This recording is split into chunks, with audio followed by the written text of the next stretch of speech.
ભરૂચ શહેર અને જિલ્લામાં વસતા કેરાલિયન સમાજ દ્વારા ભગવાન અયપ્પાની 47મી વાર્ષિક પૂજા મહોત્સવના ભાગરૂપે શનિવારે સાંજે ભવ્ય અને આકર્ષક શોભાયાત્રા આયોજિત કરવામાં આવી હતી।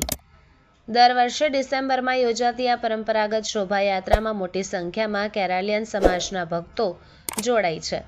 આ વર્ષે શોભાયાત્રા શહેરના કસક સર્કલથી પ્રારંભ થઈ પરંપરાગત વાદ્યોના નાદ, હાથી તૈયમ, તાલાપોલી, આકર્ષક લાઇટિંગ સહિતની ભવ્ય જમાવટ સાથે જાડેશ્વર રોડ ઉપર આવેલા અયપ્પા મંદિર સુધી પહોંચી હતી, જેમાં હજારોની સંખ્યામાં કેરાલિયન સમાજના લોકો પરંપરાગત પહેરવેશમાં ભગવાન અયપ્પાના વિવિધ રૂપ ધારણ કરી જોડાયા, જેના કારણે સમગ્ર શહેરમાં ઉત્સવમય અને ભક્તિનો માહોલ પણ સર્જાયો।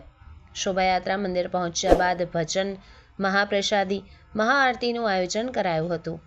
આ પહેલા સવારે મંદિર પરિસરમાં ગણપતિ હોમ અને અભિષેક વિધિ પણ ધાર્મિક શ્રદ્ધા અને ઉત્સાહ સાથે સંપન્ન કરવામાં આવી હતી।